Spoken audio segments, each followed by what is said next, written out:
Creatures from the world of the undead. The most bizarre. Devil worship, Satanism, black magic, or witchcraft. Zodiac killer. All lights go out and the monsters are released from their coffins. Now, prepare yourself for the most gruesome and grotesque experience of them all. The Creep-O-Rama.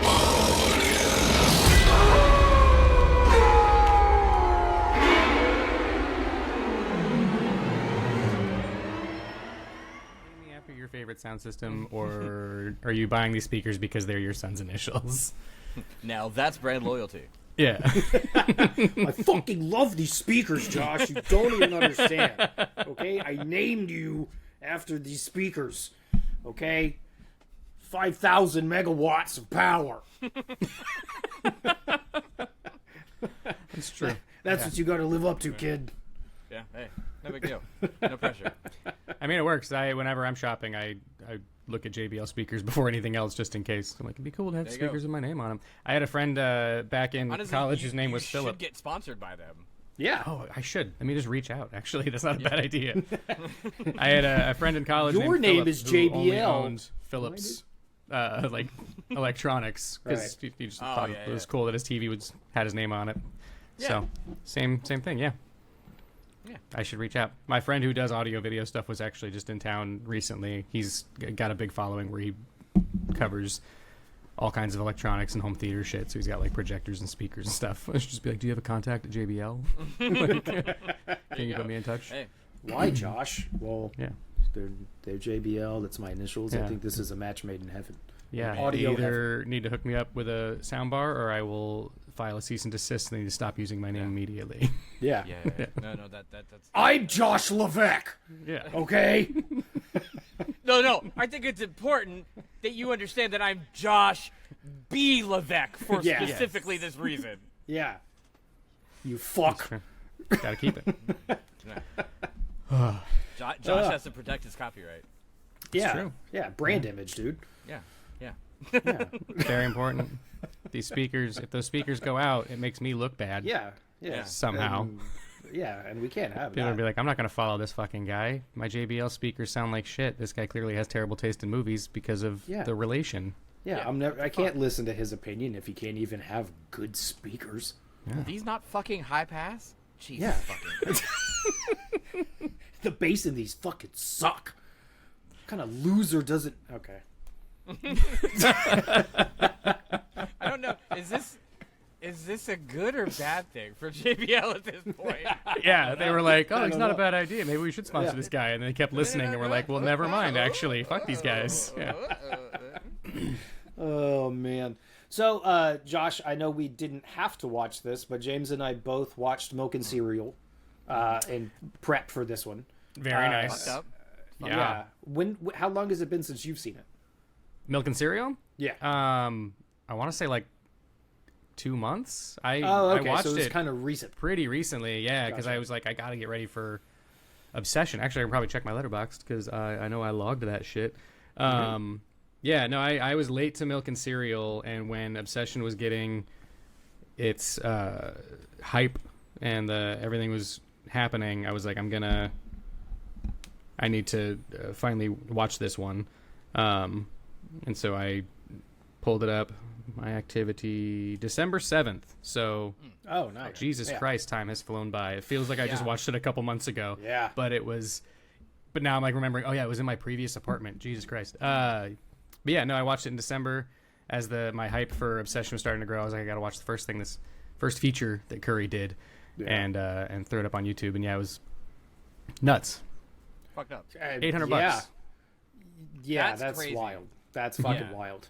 The whole time that we watched Obsession, I think I mentioned to James a couple times, like, this guy, or no, not Obsession.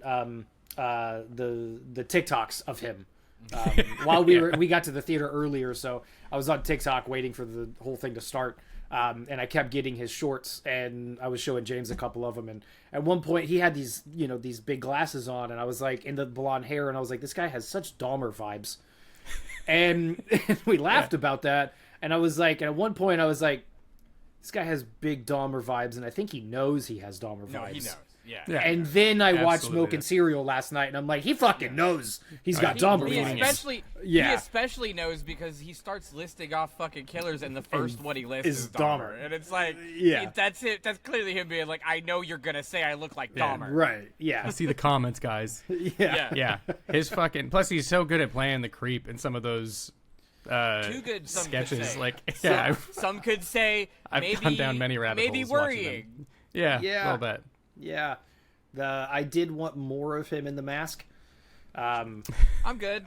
But it wasn't that The Mask. I mean, The Mask is creepy. Those masks are fucking weird. Just because for obvious fucking reasons. For anybody who's listening to this who hasn't seen Milk and Cereal, it's on YouTube. Just go watch it. Hit pause. Go watch it. Yeah, but it's just a plastic see-through mask with some makeup on it. Like, it's not that big a deal. It's vaguely Right. clownish. Yeah. What's funny is I had that same mask in Yeah. like middle school because I was like last minute Halloween idea. I was at Party City or something, and I was like, this mask's only like $3.99, and it's one of the creepiest fucking things I've ever seen. I'm just gonna wear like this and a trench coat and carry a knife or something. Yeah, and that's all you need. Yeah. And Josh was arrested. Yeah. No, I was onto something. I just didn't have $800 or friends to make it into a full-length feature. So. Right. It's that 2026. close. Who has $800 or friends? In this economy and this age, none of us. Yeah, not at all. But I wanted it, so it wasn't just the mask that made that so creepy and made me want to watch more of him in The Mask. It was just how watching the switch he flipped while he was that version of himself in The Mask. That was so fucking good. Yeah. Like, I felt that was a little real, like real. All of his serial killer moments feel real. Feel like, look, and I say this from somebody who feels the same way, that I'm truly only one brain injury away from being a serial killer, and a lot of the things and ways I fucking see things. So like, I feel like those moments resonate with me because I'm like, there's some of us just have a serial killer in us. It's like the Joker, whatever he said, you're just one bad day away from being me. Yeah. Fuck off, Batman. Look, I mean, it's I true. want to make movies. Right. But yeah, what an impressive short film. He's a fucked up human being, and I like him. Yeah. Oh, yeah. Yeah. That's like, and we'll get to Obsession in a minute, but there's something about the approach to how he films or envisions and processes and sees those types of sadistic, violent things. It's like there's a juxtaposition of giddiness and glee about it that you don't really see that much. I think it's interesting because, and this might be a hot take, I think Milk and Cereal is a better movie than Obsession in a lot of ways. I'm not saying like in all the ways, but like in the like horror aspect of it, I think that Milk and Cereal is a lot scarier than Obsession. He's playing a game, and to him it's a game, and to the other dude it is to a certain degree. Extent.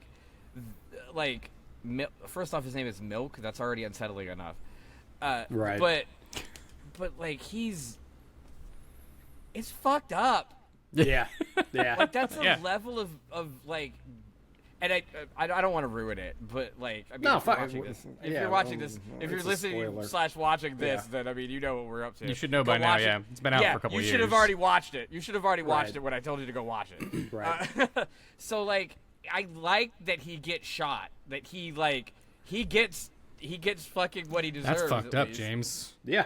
How dare you? I like that Curry Barker gets shot. Yeah.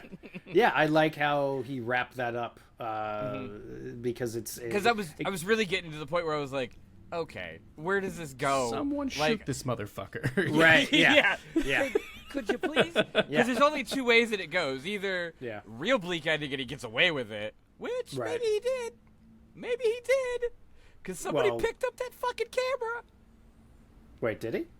Yeah, at the very, very last, like, right before it cuts the video, the camera gets picked up. Oh, I didn't catch that.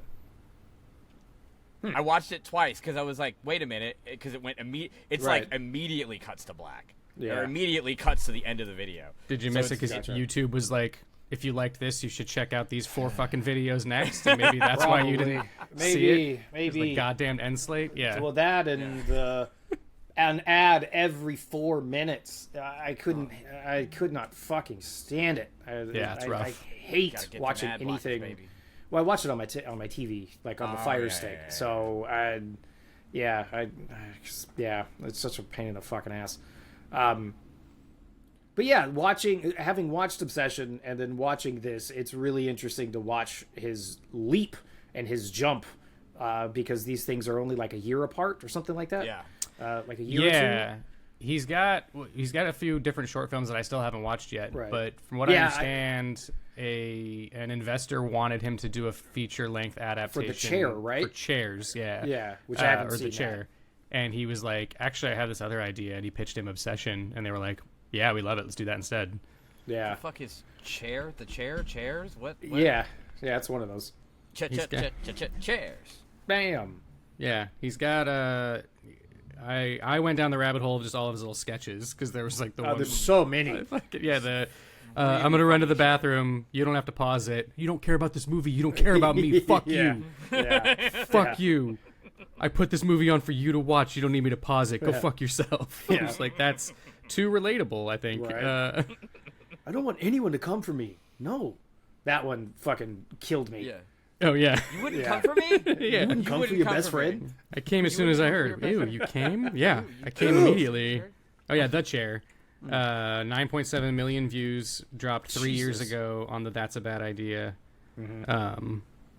YouTube channel. So I'll probably have to watch that after this. It's only 24 Yeah. minutes long. Is it? Yeah. Is it a Curry? It's a Curry Barker. It's a Curry Barker joint.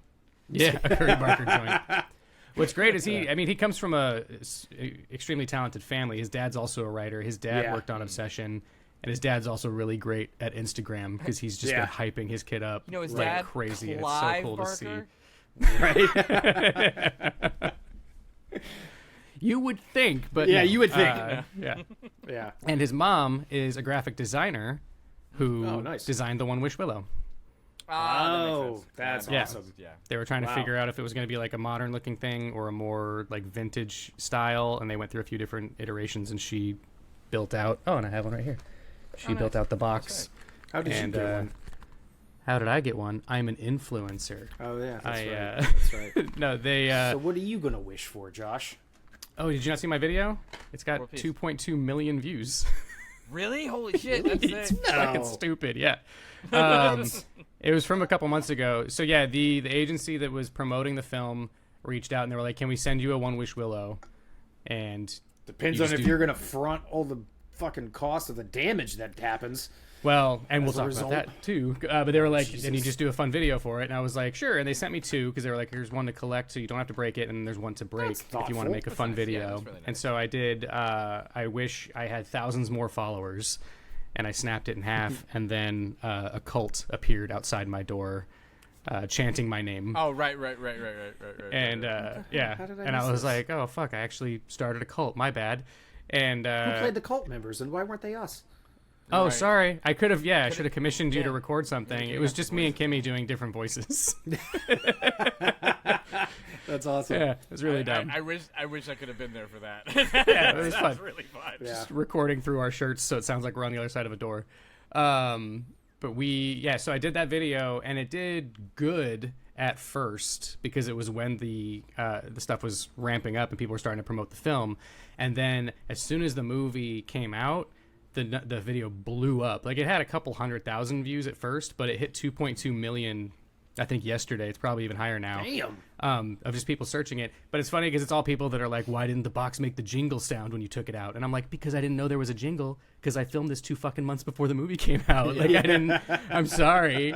Didn't you see the date Go on to this the agency. video? Yeah. Hey, could you guys send me an ADR clip real quick? Just, Right. you know.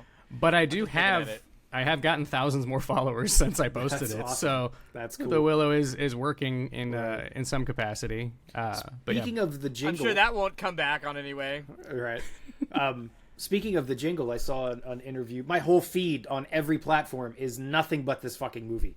I mean, it has just taken over every bit of my social media life. I watch Milk and Cereal, and now 90% of the videos on my For You page on YouTube are Curry Barker videos. Yeah. So one of the things that he pointed out that he said nobody has brought up yet, or at least he hasn't seen anybody brought up yet. Granted, the movie's only been out 2 weeks, but the first time that Bear takes it out of the box, there's the jingle, but then every other time, the jingle's different. Yeah, like it's basically going like you already have your wish. This one's not going to work no for point. you. You're fucked.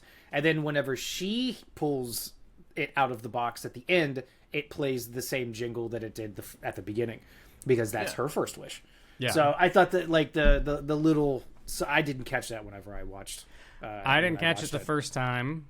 He mentioned it before I saw it the third time, so I looked for it the third time and I noticed it. But I've seen this movie 3 times, and I noticed something different every time. Yeah.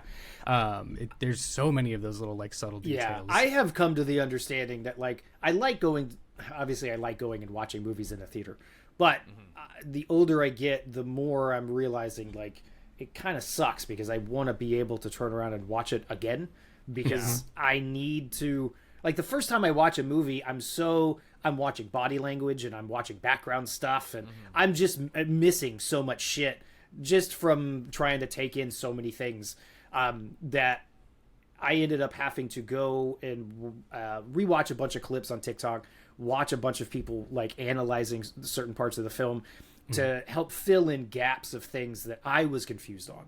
Because when I got out of the film, I had a completely different take on the movie than what I have now. Just because I was trying to understand, like, Bear as a character confused the fuck out of me. Like, for the first, like, 20 minutes. Up until the diner scene. And I come to understand, so that I was so confused about his sex scene choices. Yes. I was confused over his actions because I was interpreting his behavior in a completely different way for the first like 15-20 minutes. And so whenever, like, at the beginning, he's obviously timid and shy and closed off, and he can't fucking, emote fucking anything. But he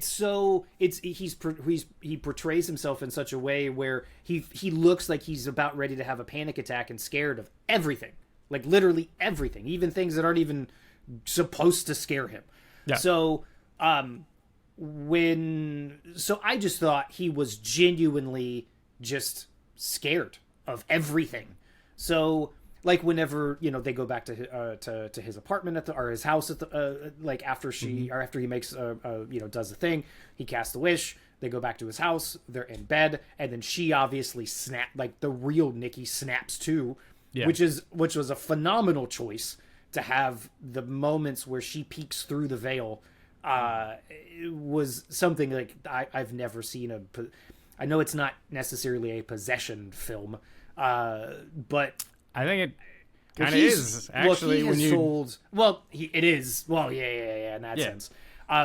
Because he made it a point to say, I guess on set, to tell the actress who plays Nikki that she's not possessed by a demon. It's not an entity.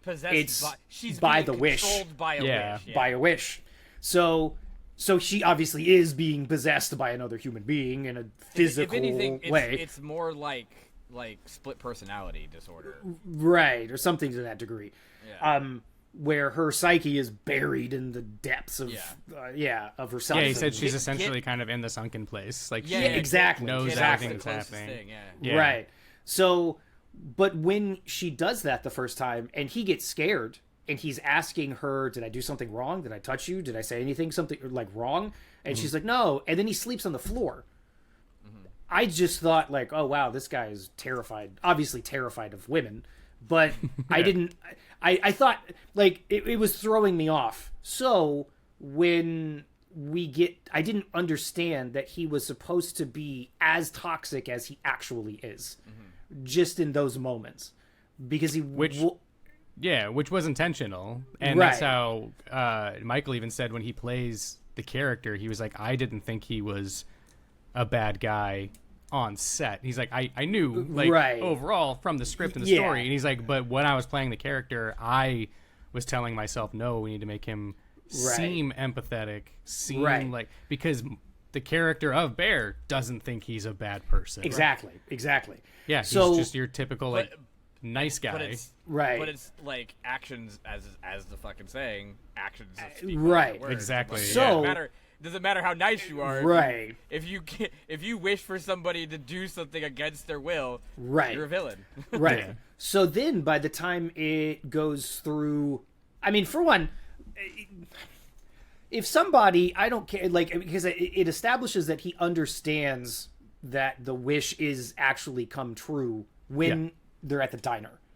But before the diner, he comes out of his bedroom in the morning and she's made a shrine out of his dead cat. That's when you leave the country. Like, you just leave. You know what I mean? Like, that's not, like, no, something is That's obviously when wrong. you leave the country. Some dudes don't have that much willpower. Yeah, but because of the way he acted, and then he believes, you know, this version of her saying that, oh, it was because, you know, I was on MDMA. Sorry. And he's like, oh, okay, that makes sense. It's like, no, dumbass, like, that does not make sense. And then he still can't say that he likes her until she says it first. Right. Yeah. So I was taking all of these behavioral cues and going, oh, this guy is so scared of everything and so timid that obviously I know the rest of the movie now. But at first, my first watch, I was like, okay, this guy's just fucking annoying. You know, like it's like, okay, but I understand being, like, you know, young and scared to talk and emote your feelings and closed off. Like, I understand what that's like. But it was at the diner when, now that I've gone back and watched that scene a couple times, he finds out that her dad doesn't have cancer and it's all a lie. And the way he's portraying the reactions in that scene, again, I was taking it in a different way. I was taking it as, because he's so scared, or he emotes himself as so being so petrified, I thought he was scared. Like, oh, fuck, like, what is going on? She's going to hurt me. But then whenever he goes to the table, asks her if her dad has cancer, she says no.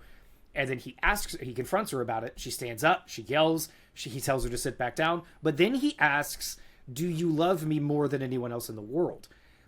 In that, and she says yes. In that moment, the way he asked, I thought he was trying to fish around for her being obsessed with him, and he was, but he was more so acting, or he was more so looking for confirmation that his wish came true. Yeah. Well, and also, I think that he's not afraid of her being crazy. He's afraid of losing her. He's afraid of losing the thing that the object to him. Right. Yeah. He's wanted for so long, and now been able to quote unquote win. Right. So now that it's not convenient for him, it doesn't matter necessarily if he still gets his prize. Right. But in that you begin to see him weighing the options of, like, exactly. So when he asked that question, I thought that, again, he was trying to find confirmation of what is going on with her. Like, why is she lying to me? And what is her feelings towards me? I do think to a certain degree that they're also there. Yeah, but from that moment, there's a smash cut to him raping her. Yeah. That's in the theater. I was like, what the fuck? Why did why did he do that whenever I thought that he was scared of what's going on? Fully confirming, like, just so you guys Exactly. know. Yeah. Exactly. He's a so piece of shit. That was him going, oh, I won. I have. Yeah. Okay, that worked. Now I'm going to fully Doesn't take matter to advantage me. of all this. Exactly. And what's funny, not funny, but what's Funny now. shitty, but because some people are trying to justify his behavior, they're the men telling on themselves all over the internet. yeah, about this yeah, shit. you can't justify any of that fucking shit. Some Wild. of them are still Yeah. just like, well, let's be real, like, he couldn't have possibly known the wish was actually going to come true. And I was like, no, but still shitty that he would even float the Yeah, just idea. don't do it. Right. But also, the problem doesn't come in that he wished. The problem comes in that he never even once saw anything wrong with what he was doing. Yeah. Like, I understand that, like, that's not how dudes are fucking raised anymore, but, like, I don't know, man, have some, just for 1 second, think about somebody else's, like, point of view. Right. Like, Well, if- and you're not. He's not that dumb to where she Right. like he breaks it. She stops on her porch, comes right back to the window, and starts acting weird. And he immediately looks at the willow like, "Oh shit!" And it's Yeah. like, so you knew immediately that maybe the wish came true. Yeah.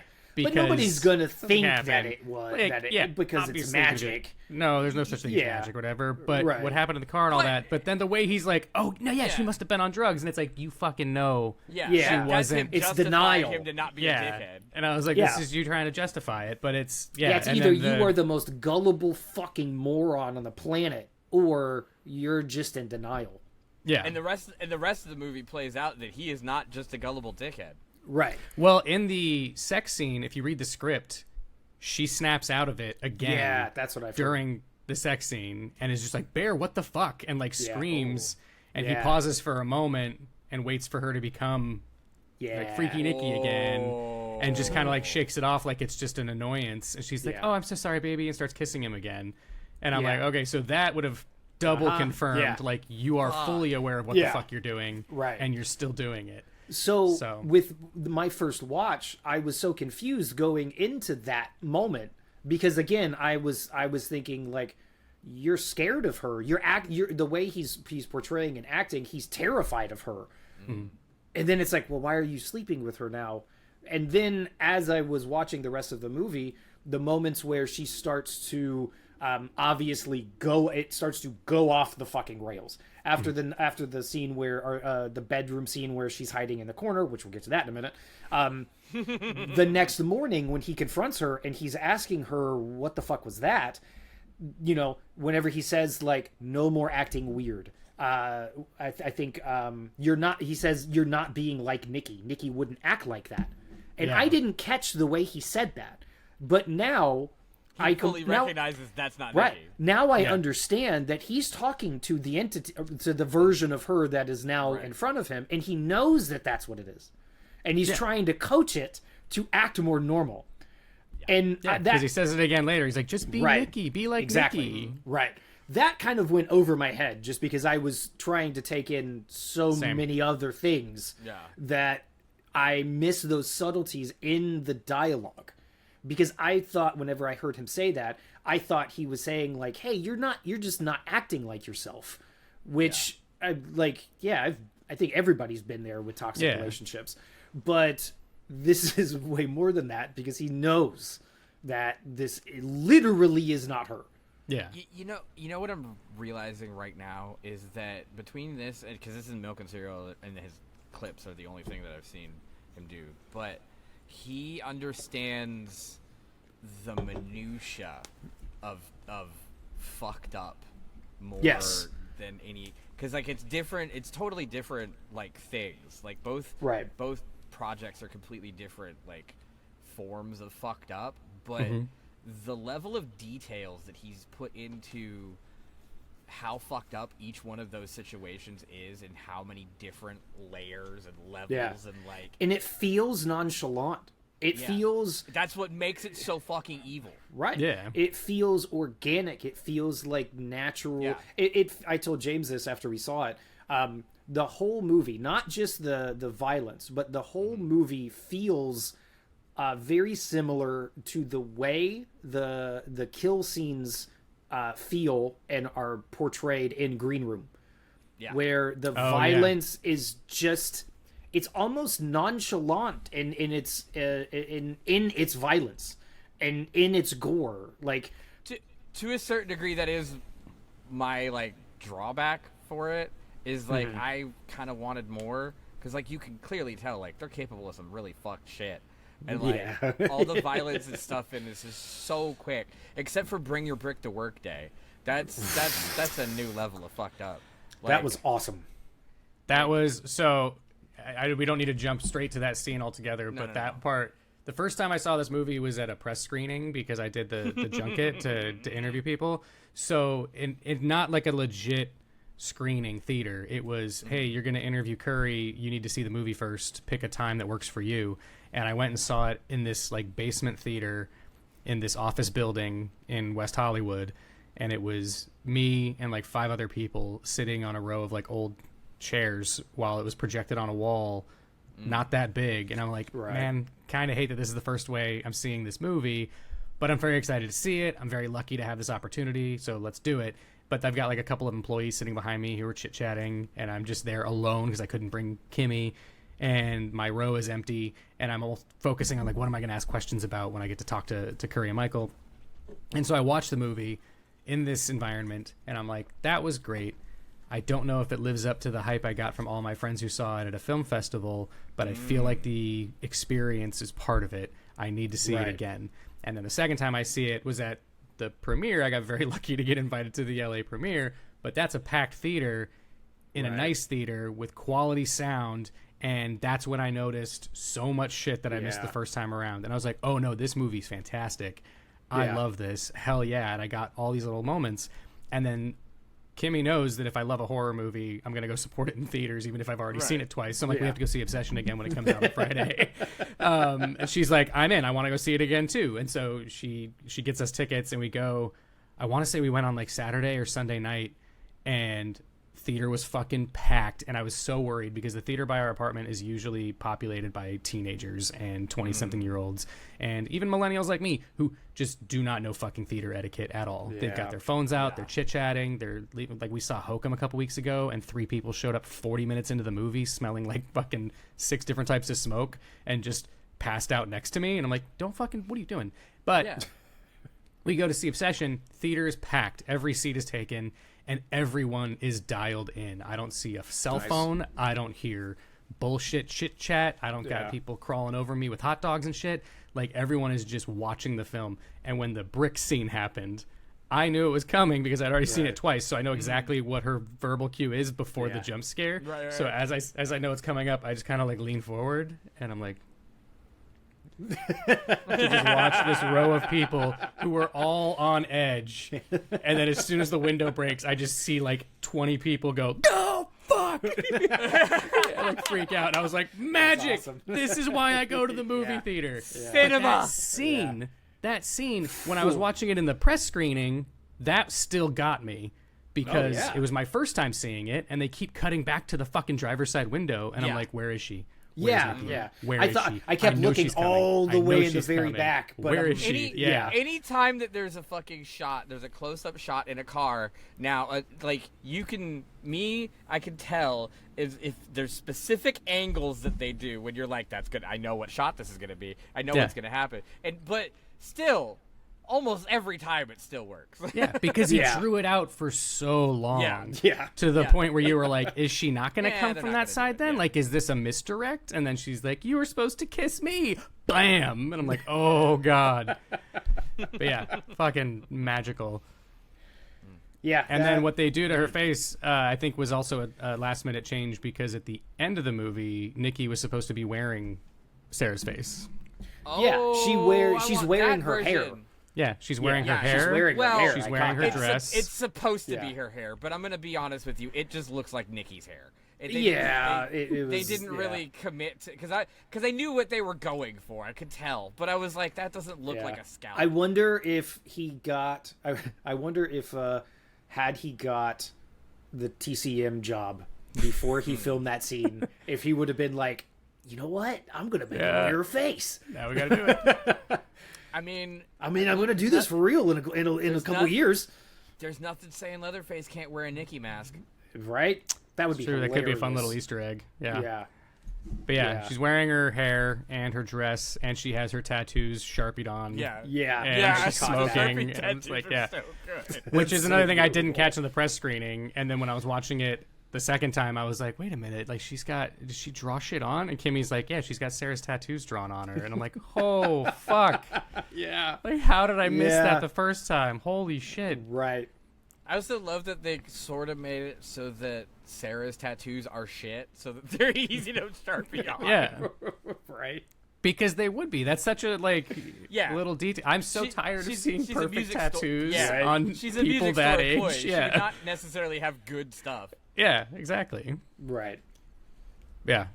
Oh, man. Yeah, the opening wish, like that whole first act where you're supposed to kind of feel for him is it when you already know how it plays out, it plays differently every time now. Completely different. Because I spend a lot of time reading comments on TikTok and like until I fully understood and went back and filled in the gaps of what I was missing, I was like, obviously I knew it was a piece of shit, but I was like, I must have been missing or misinterpreting red flags from the get-go.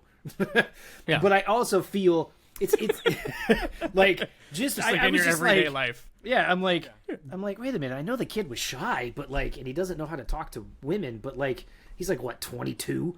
Like in this movie, or 20, 21, something like that. Like, not everybody bursts outside of the fucking He's at least womb 21 with- because he ordered a pina colada. That's right. Like, not everybody's like entering their 20s with fucking crazy levels of confidence here. I would argue that most aren't, and that's Right. part of the problem. Right.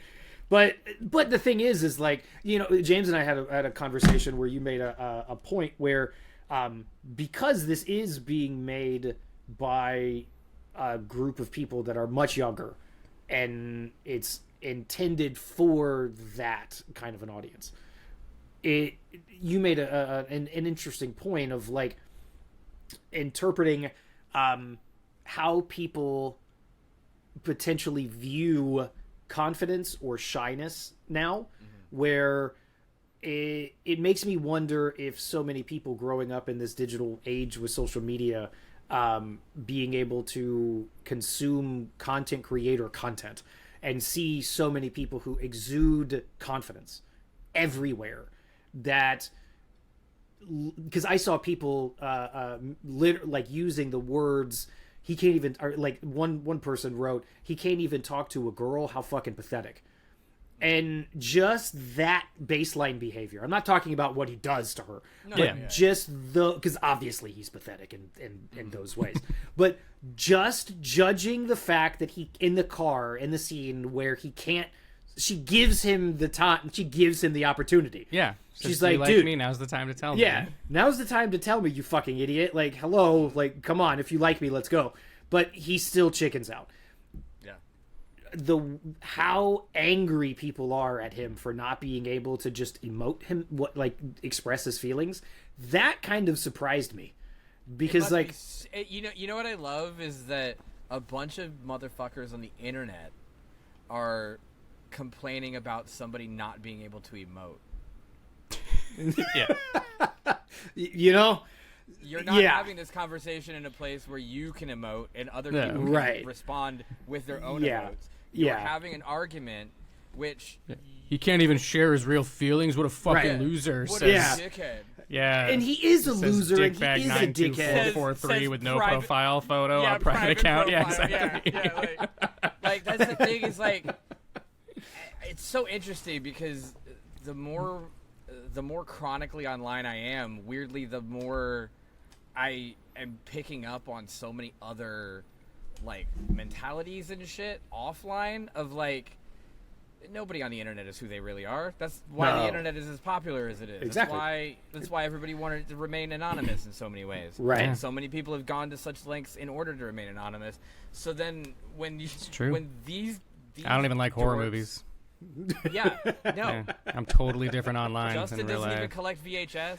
Yeah. No. Physical This isn't media, real, such dude. a waste of money. I don't even understand it. Yeah. I actually own one T-shirt that I rarely even launder, and I've just been binging Anne Hathaway's entire filmography for months. I'm a straight up Chad.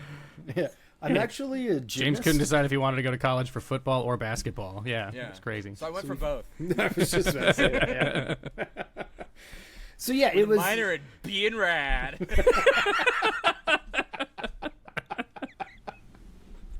But for them to be like, oh, he like, okay, you go do it. I bet all their fucking interactions with women were so smooth. Right. Such equality. Yeah. It's the same guys who just like DM girls like, where you at? Let's meet up. Right. And I'm like, okay, honestly, I'd rather you just not talk to women than if that's gonna be like, yeah. But like, you know, here's the other thing. Sometimes the dudes that are genuinely shy and shit, there's chicks that like that. You don't necessarily have to be able to communicate sometimes. Right. Like, you know what I mean? Like, it's not a sign of anything. It's just some dudes are confident, some dudes aren't. And like, that's not the character flaw that we should be fucking focusing in on. Yeah. No. Yeah. It's because like I kept comparing this, and obviously like we're older now, so I don't know. It's a generational. So we thing. know everything, and Right, fuck everybody else's opinion. No. Because like we have ran into very sketchy characters over our life. Yeah. And known a lot of like unfortunately really bad fucking people that we've crossed paths with of all genders. and by the way. I'd like to point that just out. really shit people exist in this fucking world. There's enough people on this planet that there's going to be a percentage of them that suck. Yeah, And but we've run into a lot of them. right, but usually with a lot of those people, and it might just be because we're men and those kind of guys are different around other men than they are towards women, obviously. So being able to, unfortunately, be around some of those kind of shitbag people, you pick up on red flags more so than just, oh, he's shy, or oh, he's insecure, or oh, he's closed off, or oh, he acts different around women. There's more because I think they let their guard down around other men and feel like they can be more shit, you know. And also I think that some of them, it's not even it's almost the opposite, where they're putting their guard up, and that tells you things about them as well, because you're like, what is this conversation you're trying to have right now? Who cares? Right. So then once they get in the vicinity of a woman, then things get weird. Yeah. And you can almost obviously with Bear, it's more obviously there's selfish, shit, and the possessions and the fear and all of that comes out. So yeah, I didn't necessarily I think there's both a straightforwardness and a nuance to Bear, just because he's a movie character. Right. like the actor said something that I thought was really interesting. He said that every scene that he was in, he asked himself to ground himself in how he wanted to portray Bear in that scene. He asked himself first, not what I felt, not what he feels in the moment, but what is he trying to hide? Yeah. Right. And that was like, oh, I see what you did. Yeah. Now that reframes a lot of the shit for the first section of that movie of what am I trying to hide within myself? It's because I don't want her to see me. And then once he realizes that she is behind a veil and actually Nikki is not seeing him, then he gets to do whatever he wants. Which, it makes the movie that's more terrifying than anything directly in the movie. Oh yeah, because that's fucking how people are. Yeah. Well, yeah, he had mentioned that to me because we were talking about his different reactions, and I was like, your reactions to everything happening are so authentic and like kind of make it feel so immersive. And Curry was like, yeah, because the audience is only scared if the people on screen are scared. Right. Like, a movie's not scary if the people on screen aren't taking it seriously, and you can feel that. And he's like, so his reactions, like him genuinely being freaked out and terrified in these moments, is what helps it. But yeah, he had said, I try to think of what's the one emotion I'm trying to suppress, to hide. Right. I was like, that feels so much more authentic than an actor going out there and being like, all right, I gotta look terrified. It's like, no, you don't. Because in certain scenarios, when you're scared, you don't want the people around you to know you're scared. Right. And that's what makes it so much more like those little subtle nuances to his reactions. Like think about okay, let's talk about Girl in the Corner time. Oh yeah, what a fantastic fucking Girl with scene. The plant. So absolutely fucking terrifying. Yeah. And why is it terrifying? Because he's trying to hide the fact of whatever the fuck he's done from a fucking demon who's got a plant in front of her face in the shadows. Like, he's under extreme duress, and he's like, I don't even know what I've done wrong at this point. Right, because he doesn't, that whole sequence is so fucking stellar. Yeah. And if you on a rewatch, you catch the little things like when she's like, I can't sleep because my nightmares. Right. And it's like, oh, because real Nikki is in there. Mm-hmm. Right. So I can only imagine what your nightmares must fucking be like when you're. Right. Well, there's the one point. Did you catch whenever they do the phone call and he's like, I gotta let you talk to her, and it's just fucking screaming. Yeah. Yeah. And that was another moment where people are like, first of all, he didn't even try to cancel the wish at first. He was Right. like, Yeah. no, I want to keep 100%. it. Yeah. Can we 100%. just alter Fuck it? him. And Fuck it's like, yeah. no, you dumbass. Like, you immediately should have called and been like, can we run it back and not do it at all? But no, you were like, Right. can I alter the wish? And then he was like, this is what Nikki sounds like right now. And Yeah. you panic and hang up and then just go about your day. Yeah.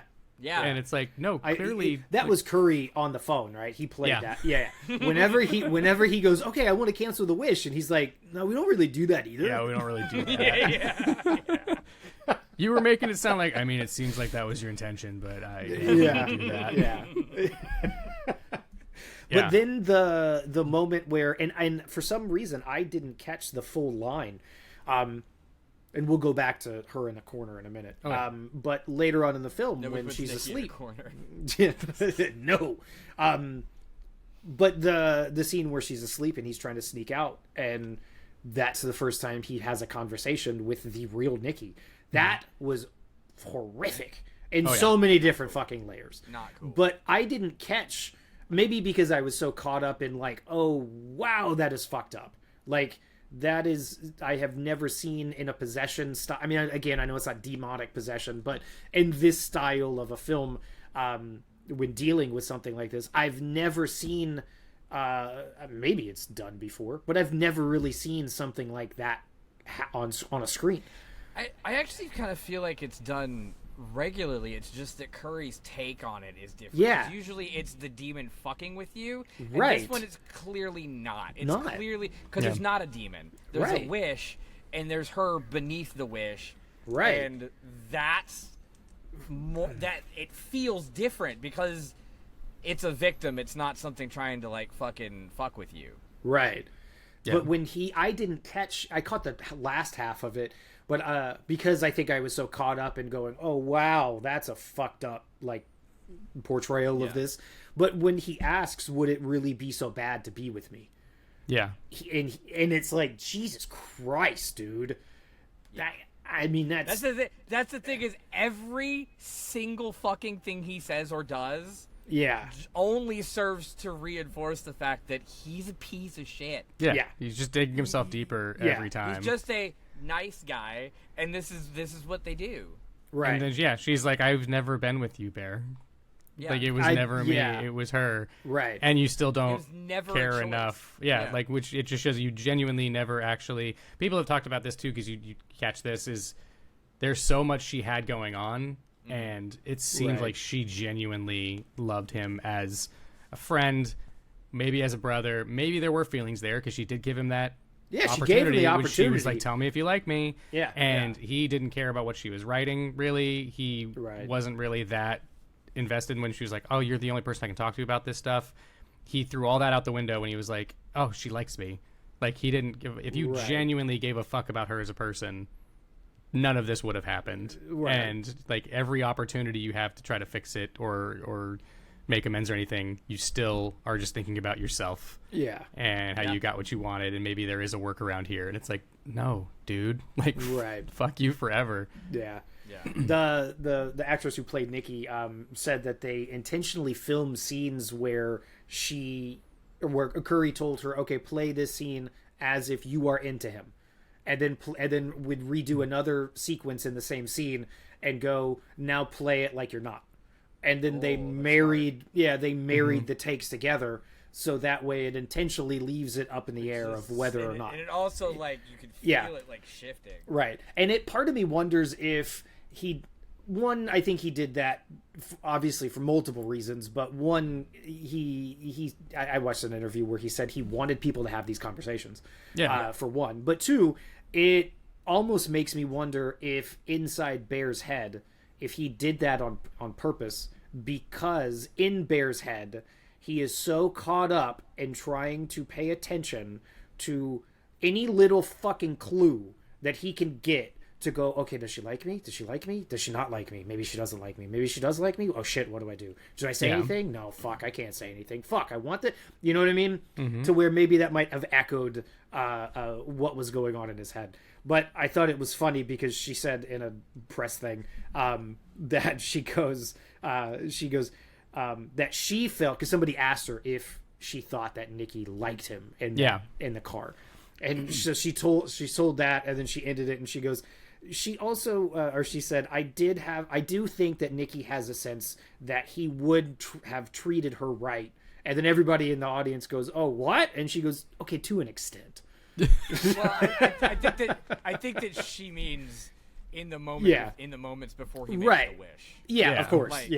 I think she was, that is kind of the point of where it switches, right? Because maybe he wasn't a bad guy before that, but as soon as you make that choice, now well, I think that's also part, because Curry had said that too. He was like, we wanted that to be kind of ambiguous and left it up in the air. Is like, maybe if he had just fucking nutted up and been like, yes, Nikki, I actually have feelings for you, none of this would have happened. But I don't necessarily think he's a good person, or at least he's an oblivious nice guy who is still very selfish. He's Schrodinger's dickhead. Yeah, because that was another thing. One other thing that I've noticed about this movie is some of the negative reviews or the questions I've seen online tell me that media literacy is very much fucking dead. Man. Oh yeah, it's I fucking had a some couple people notes about that too. Well, I saw somebody that was like, "How'd the cat open the pills? How'd the cat open its cat food?" and blah blah blah. And I was like, "Oh, the cat didn't do that. Bear did. He just opened a can of cat food and left it on the floor for the cat, and then he probably left the pills out too." Because he's a careless guy, who doesn't really give a shit. And it was like, and then he couldn't even really talk about his dead cat. Yeah, he does. That was how I knew he was fucked up. Is like, bro, you're catatonic, but but you're not. I've lost pets before, and I'm not great at communicating emotions all the time, and that's not the reaction you have. No, yeah. Well, to me, obviously it's on purpose, but you would. Especially to the girl you like, that's the one person you'd want to talk to about it. You know what I mean? To me, it seemed to fit his character based off of what they were establishing at the beginning of how. I mean, she even says, I've always said that you're a closed book, but then she's like that I get to read, but she acknowledges that he's a closed book, and I guess that can go both ways depending on the behavior that you see the rest of the film. Because there are people that are closed off because they can't, they're trying to just suppress the fucking emotion because it's too overwhelming. Totally understand that. Totally get that. I think every single person on this planet has been in those fucking moments. However, to varying degrees. Yeah, I would say the level of of her knowing that cat and him not, that's not the first thing he says to her. Right. Yeah, that's where it gets to be. Exactly. It's not about how much you say. It's about the fact that nothing is. It's not your. It's not the you're upset and you're letting it. You're just sitting in it, instead of just going to her and taking her to the side and being like, "Fucking The cat died." Or even on the phone. Because she calls and he's like, "Oh, I've got work to do," and then she's like, "Oh, I dropped my necklace," and he's like, "Now I've got an in. So I'm going to do this instead." And it's like, no, you could have easily just answered the phone and been like, "I can't. Sandy died." And she would have been like, "Oh my God, Bear, I'm so sorry. Do you need anything?" But he's so focused and he's laser locked in to making sure that each moment with her is what she wants it to be. Yeah. Exactly. Ruin it in some way, Right. And that. I don't think that that's out of the realm of relatability, but no, I just to this extreme, you would think this is gonna sound fucked up. You would think that you would want to tell the person that you're crushing on something like that. Exactly. You would want to. That's what I'm saying. I don't trust anybody, regardless of real life or movie, that has a pet, clearly is supposed to have a bond with this pet, that pet dies and they just don't react. Yeah. That's just, Yeah. It's just like a good litmus test or something. it's sociopath shit. There are people. It strikes me as like I don't want her to think I'm a pussy or something. Like, Right. Like Yeah. I can't dare let her know that I am affected by the loss of a That's cat. fair because So I need this friend, like the quote unquote best friend is also constantly in his ear about don't be a pussy in front Yeah. of her. Don't be like that. She Right. doesn't like that. So Yeah. Which, like, talk about a bad fucking friend. oh yeah.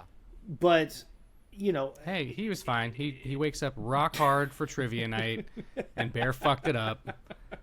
And he tries. I think that's another funny thing is like the first time I saw it, I was like, "What a shitty friend." And then the second time I saw it, I was like, "I guess he wasn't that bad." Like it was shitty that he was hooking up with Nikki and not telling Bear.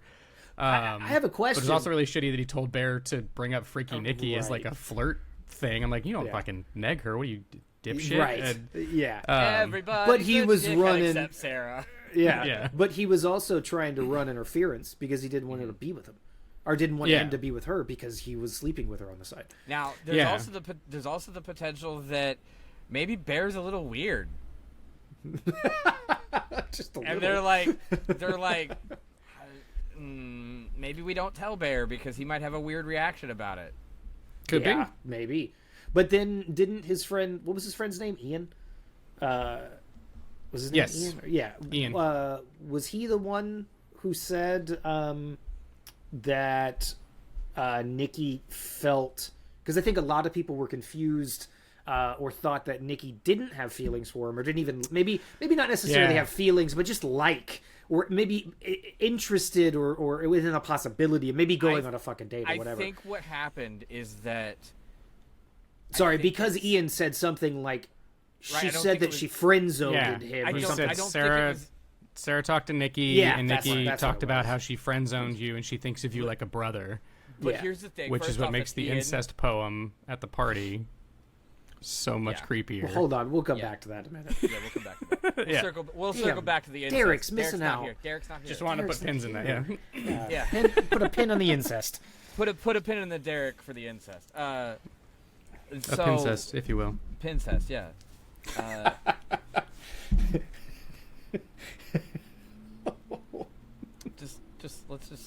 Let's sit in it for a little bit. Hey, bud, we're recording this episode right now, and I just wanted to let you know that we like naturally incest came up, and so I just wanted to let you know we're all thinking of you. Okay, bye. Okay, continue. Okay, so man, I'm so glad. What the fuck was I saying? I don't remember. Sorry. Friend zone.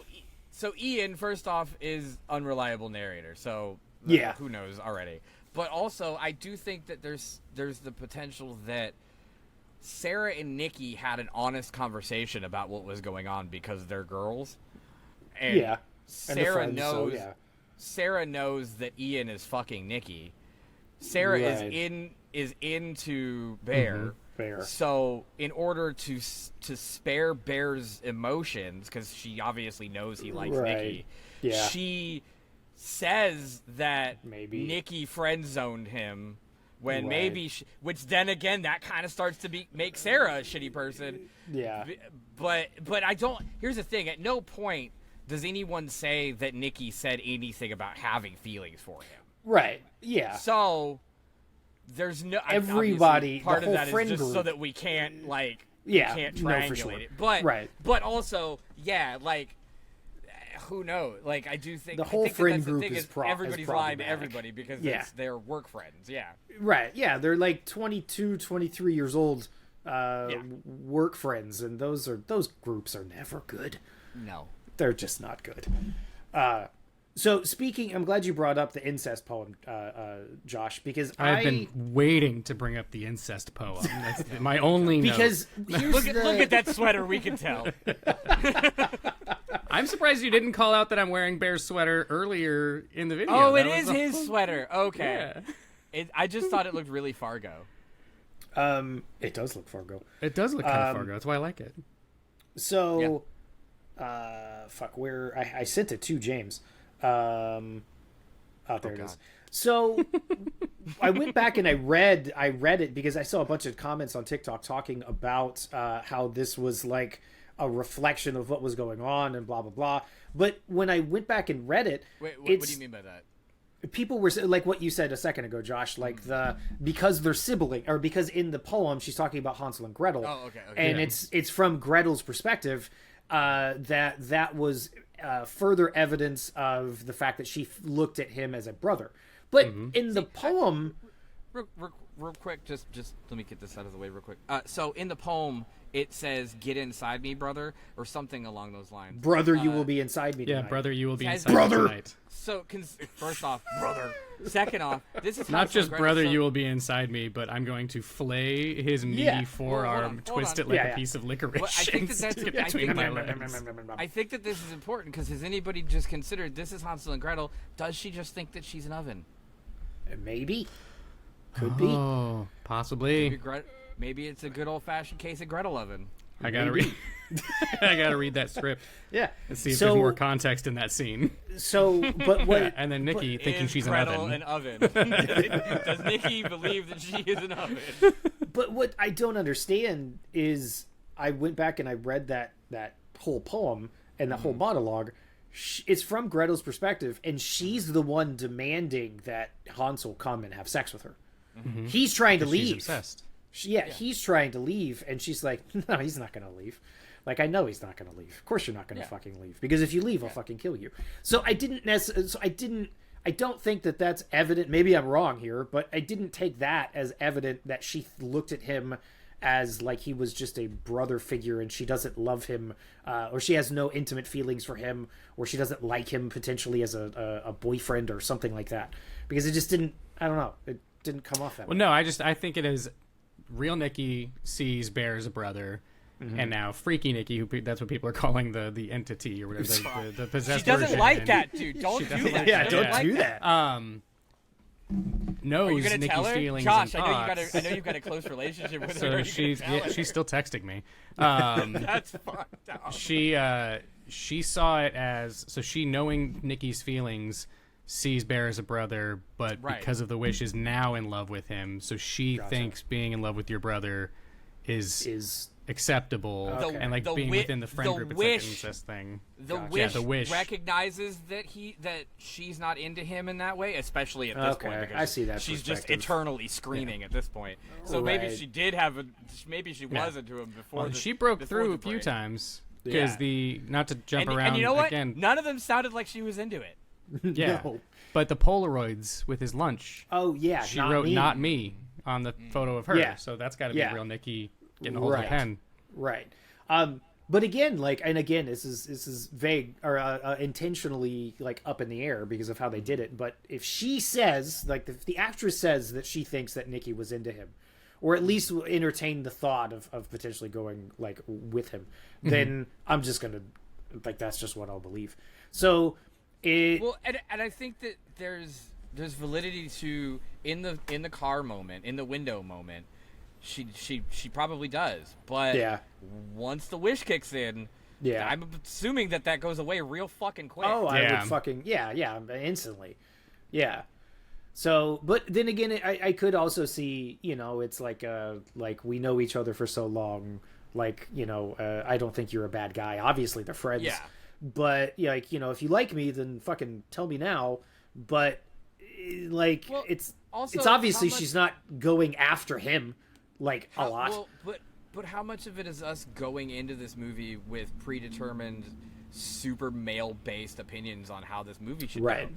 Because we go Yeah. into this movie, maybe Josh excluded because he had the inside track on it a little bit. He kind of understood what the movie was, but we go into this movie expecting she's gonna be obsessed clearly, but not knowing much of the other details to it. So Yeah. then we automatically assume that the guy's the good guy, right? And 9 times out of 10, that's the way it's portrayed. Why? I think exactly. that's the port. It is Yeah. so many times you've seen this trope, and it never makes the guy look like a bad person. Right. It shows a guy who just had a crush and meant well, and it didn't Right. play out. And This it, is like the horror version of 500 Days of Summer. 100%. Yeah. Yeah.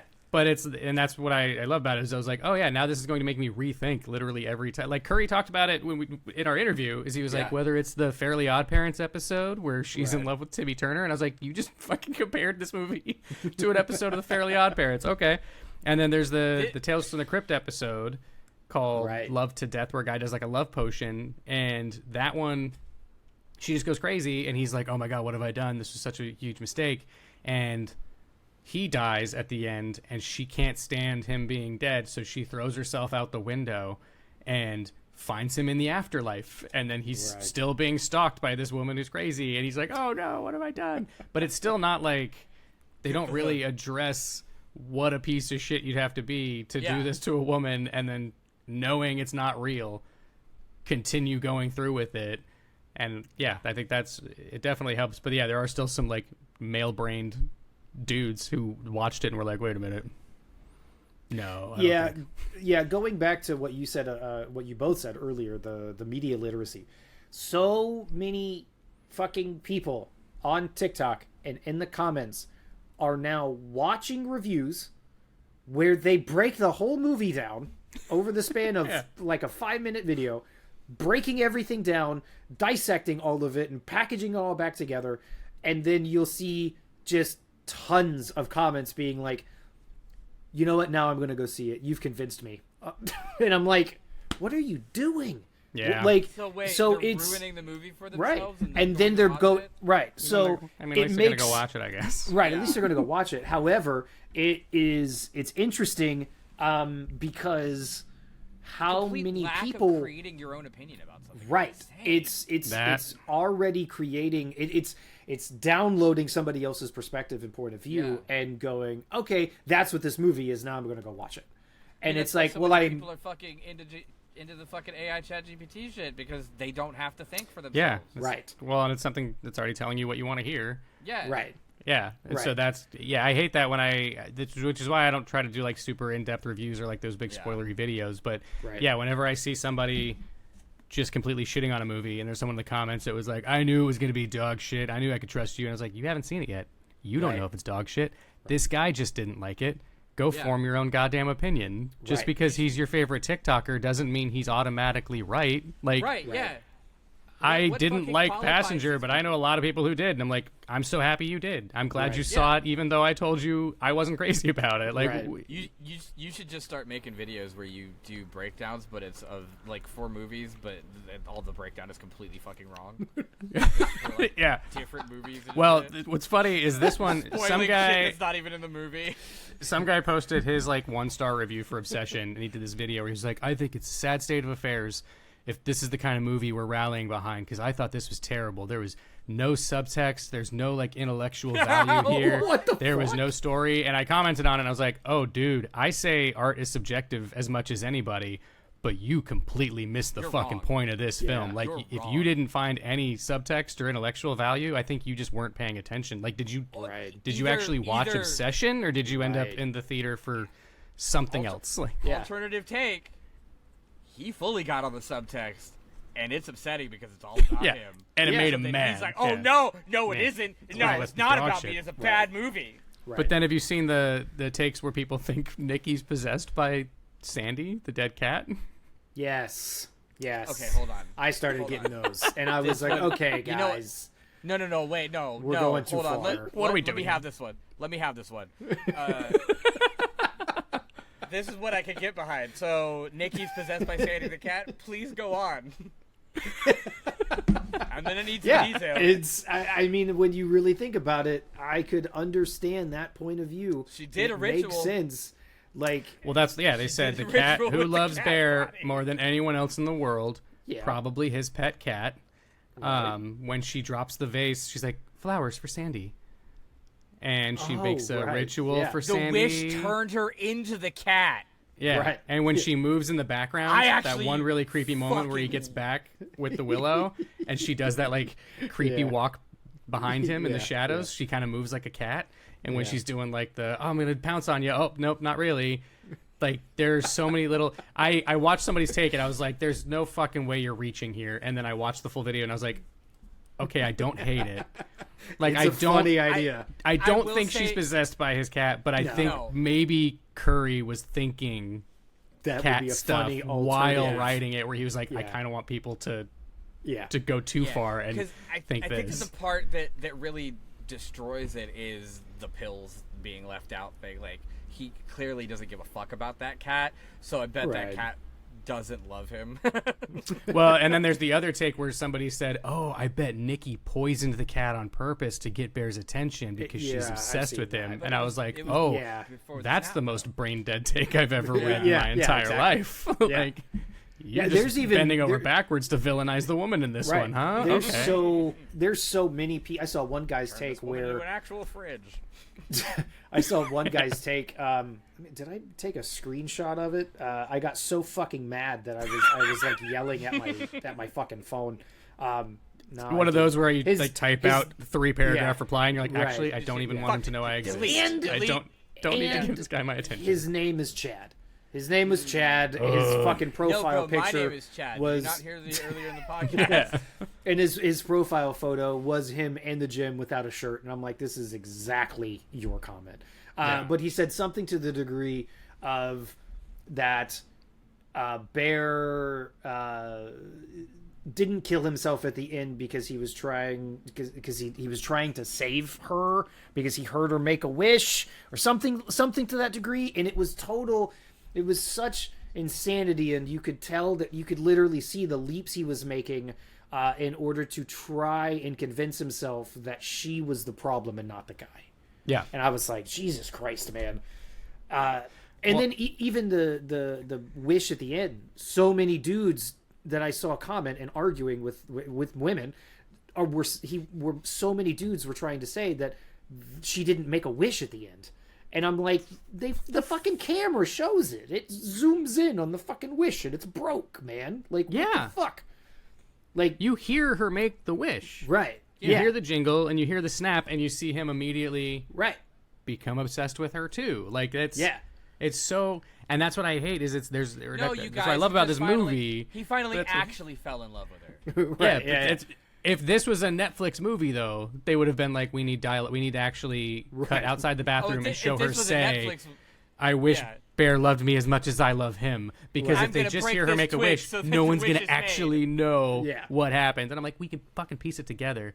Right. But then I've then you seen see guys these defend morons it and where you're they're like, like, "Fuck, I guess oh, they're right." he has like a hero's arc where he sacrifices himself to save her at the Exactly. end. And I'm like, no, he Yeah. doesn't. He pussies out and tries to puke up the pills, Right. but she makes a wish before he can. He didn't That want to is- die. That is Right. the fucking pump fake that they definitely are going for. That like Exactly. you're like, oh, he finally has come around. No, and I love that they don't. Right. They commit to not. Well, and that was Michael's idea. Right. The Oh, that's actor amazing. Hell when yeah. they were Yeah. filming it, he's like, and then you're gonna take these pills, and Michael's like, but I feel like he would still puss out, and he Yeah. would try to like throw up the pills, and Curry's like, I think you're absolutely fucking right. Actually, we should film one like that. Yeah.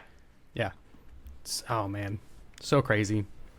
I'm excited to see what. I mean, obviously, this is a team of people at this point. But, Yeah. like, what this group of curry heads, I'm going to start calling them, what the curry heads come up with going forward. Because clearly, like, it's little stuff like that makes me really, like, I feel a lot of promise with Curry. Like, Oh, yeah. Well, the he even thing, the said- thing that he said that in the interview that you had, where it was like him talking about like, oh, like I wanted to take it further. There's this idea. We've done this idea before. What happens when we take this idea further and further and further? And that, like him listening to the actor and being like, you're right. That's a really good idea. Well, because Michael talked about it too. He's like, there's consent issues about bodily autonomy, Yeah. like stuff like that that people do not discuss when they do this trope. And then Curry's also said in other interviews, because somebody was like, oh yeah, it's just like crazy one wish willow, people are risky, and like even the comments on my video, they're like, why would you do that when you know the implications? And Curry's like, the one wish willow isn't a cursed object. No. I know people think it is. And he's like, but if you know how to word your wish and you don't wish for something Right. fucking evil, you Right. could be fine. And he's like, Yeah. what Bear wishes for is cursed. Is It's evil. because he Right. wished for this that it turned out the way that it did. And because people are like, well, what happened to Ian? He just got $1 billion. Like, shouldn't something bad happen to him? And I'm like, no, he just asked for $1 billion, and he fucking got $1 billion. And I mean, you don't know. It may have just never stopped pouring and started fucking hitting him. It looked like it hurt. Yeah, but I mean, he got out of there and he was, made it to Bear's house. That's true. Yeah. There was also in that same answer where he mentions the shopkeeper who's like, I already had my wish, dude. Yeah, he's like, I already used my wish, man. man. He's just chilling. He probably was like, I just want a successful metaphysical shot, man. Right, yeah. One wish was like, got it. So yeah, one of my friends was like, I would have simply wished for this VHS that I've been looking for like the last 20 years, and when it popped up on my shelf, I would have been happy and just gone about living my life. You know what? That's a really good point. Is that it's not even a monkey's paw. It's specifically just that he wishes for a cursed wish. Yeah, and that was what's funny is he mentioned Curry said he's like, there's one plot hole that I try not to think about too much, but if the One Wish Willow is real in this world, which we know it is. There would be more weird shit going on. And he's like, there would be like dragons or something. Like somebody would have done that. But I think it's kind of shown on the Reddit thread that a lot of people who bought a One Wish Willow don't break it because they just think it's a silly collectible. Or if they do, maybe they make silly, simple wishes like the shopkeeper did, and they know better than to like tell other people about it because so you never know. And then other theories have been like, well, when you break the wish, you start a new timeline or whatever within your wish, and then everything else. And I was like, we're not in the fucking MCU here, guys. No. There is a Simpsonizing version of it where it's just that all the crazy wishes kind of rectify themselves, like this one, where like it wraps itself up in a neat little bow and everything starts over the next day because, well, I mean, like if she's obsessed with you, then she's gonna use her wish to fucking. To do you, so then everybody's gone, like good to go. Right. So like maybe you wish for a dragon and that fucking dragon eats your ass, but then it gets poisoned by human meat. Yeah, exactly. You wish for a dragon and you got a dragon that is allergic to humans and it ate you and then immediately exploded. That's how dragons react to allergens. You wish for a dragon, but you were smoking meth, so you're or you just got a Komodo dragon and it bit you because it's venomous and you died. Yeah. Now it's just losing the sewers. Right. Because it's not like you said, it's not a monkey paw, but it's the concept. It's like the concept of a monkey paw, but turned on its head, or the exact opposite. Like in Phasmophobia. One of the things that you can get in the houses that will randomly appear is a monkey paw, and one of the things that you could do is if one of you dies, the other one can get it and say I wish for life, but you have a 50%. You bring the other one back, but you have a 50-50 shot of dying yourself. Right. So so it's hilarious whenever you use it and the other person dies, but. So it's like this isn't. So I could see like a lot of people thinking that this the whole rest of the movie after the wish is that, but that's not what it is. It's way more literal than that. I think that once again, interestingly enough, is that this is a really, really, really great example of magic and occult shit because it's the same thing. If you wish for bad things, they come back to you and they fuck you up. And they fuck you up more than whatever you wished for. Right. And it's also but if you wish for good things, then usually good things happen and you don't there's no repercussions. Right. And it's like the whole I saw a lot of people obviously giving him hate over what he wished for. And, him going, I wish Nikki would love me more than anyone else in the world is so adolescent. And it's horrible wording. And it's, but it's you gotta work on your wish wording, man. If you're going to make wishes, you got to know your wording. Yeah. It's so perfect for his character because it's so middle schoolish. It's so fucking teenager-ish 100%. Of just wanting love to be reciprocated, but not having any fucking clue of one, what love is. Or two, how much of yourself you have to pour into it. Like you can't just have it reciprocated in this form, or else it's horrifically fucking toxic. So it's like the wish itself, the way he does it, it is so adolescent and fucking naive. It's just painfully naive. So, of course he's going to wish it and say it like that because he has no understanding of what he's even fucking asking. He's not asking, shit, I wish to have the confidence to fucking speak my feelings.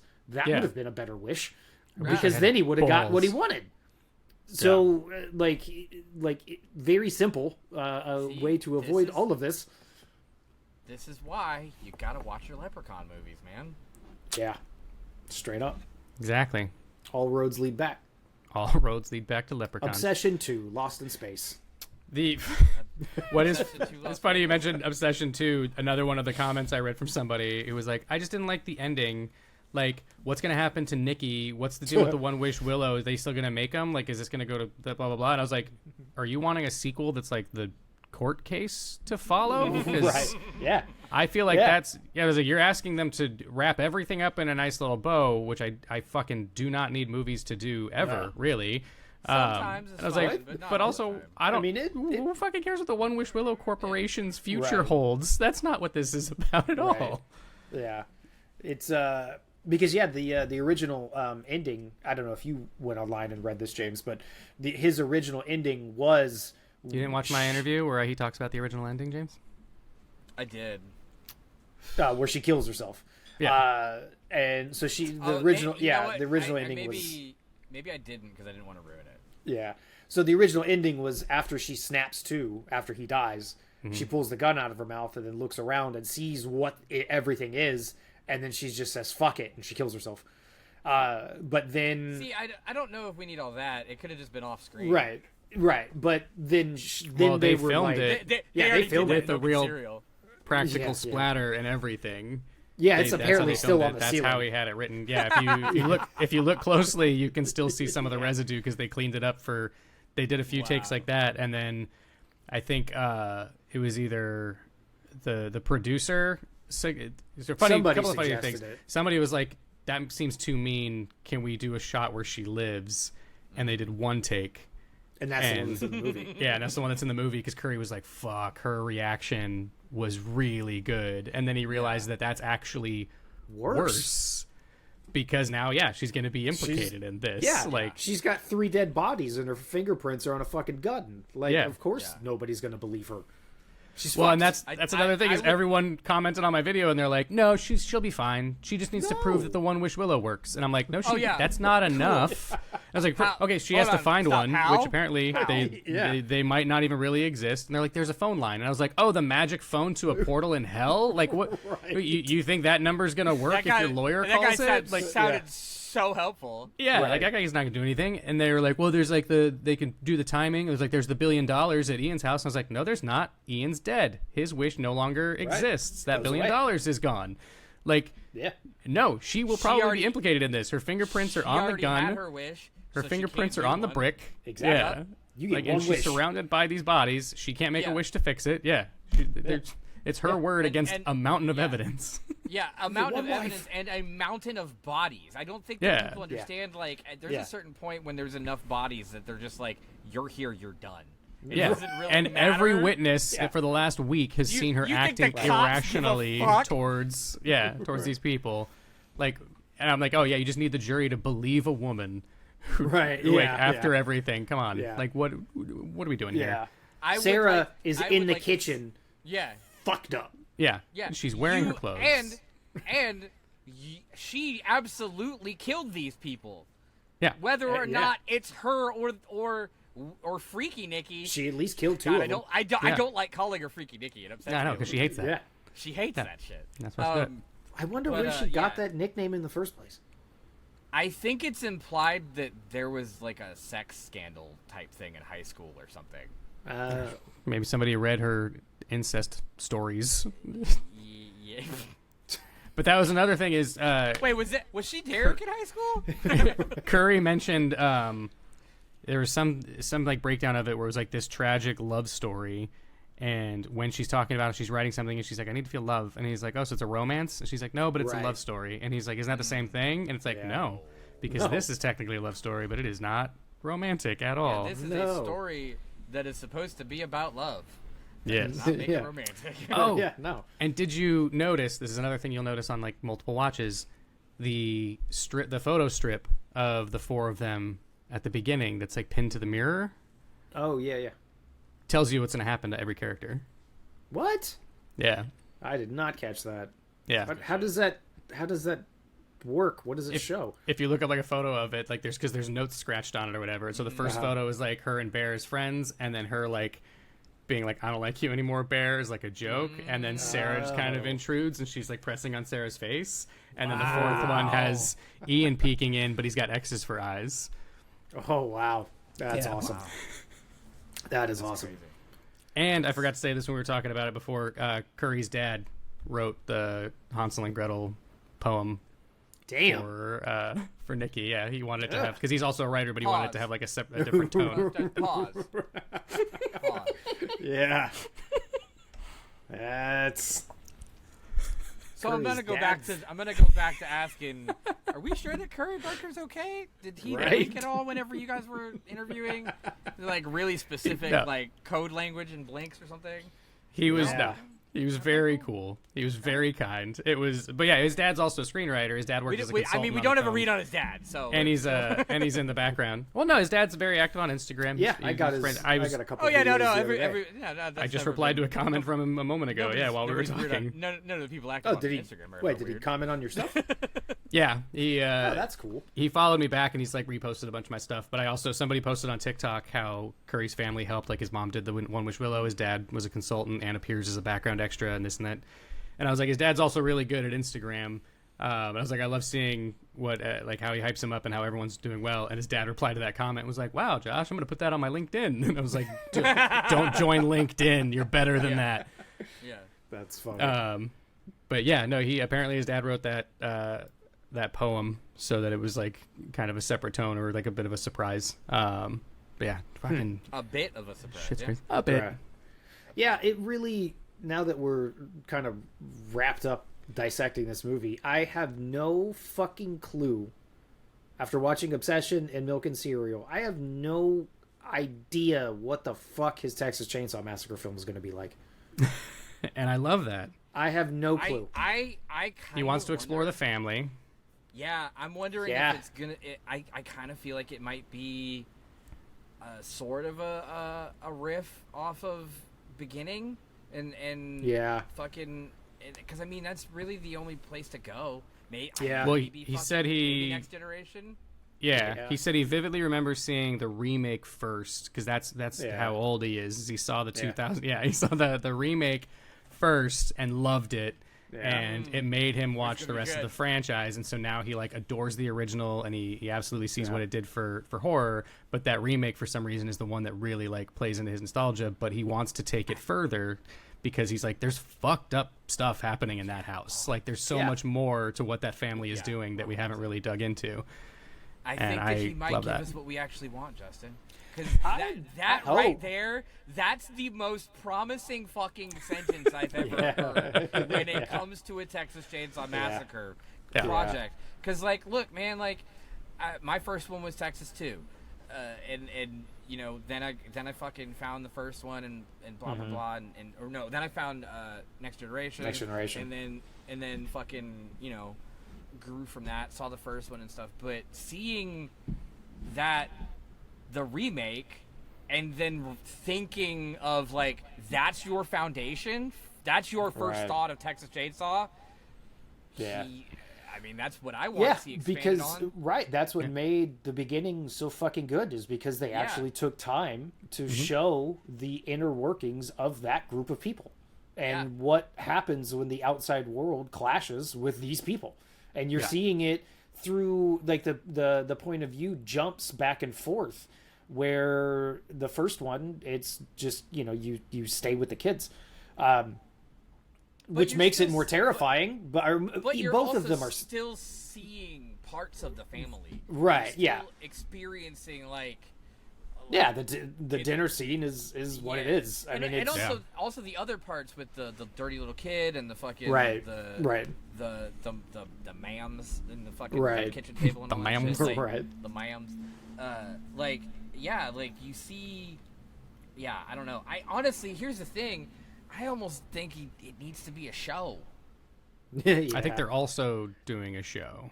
Yeah, they are. I think. I thought. Yeah, if I remember too. correctly. It's not him though, right? No, I don't He's think not doing so. the show. He's doing the movie, but I believe A24 is also exploring a series for the rights. I could be wrong, but I thought that almost was what they were feel doing. like- Because there's, like- Miramax has the rights Yeah. to a Halloween show that they're going to do now. Yeah. Yeah. And Weird. we got the Crystal Lake show with Jason, but then we're also getting another Jason movie hopefully soon. Yeah. Yeah. Speaking of show, Curry did say in an interview that he thinks it would be a fun idea to have an anthology series where each episode was a different wish. Ooh. Yeah.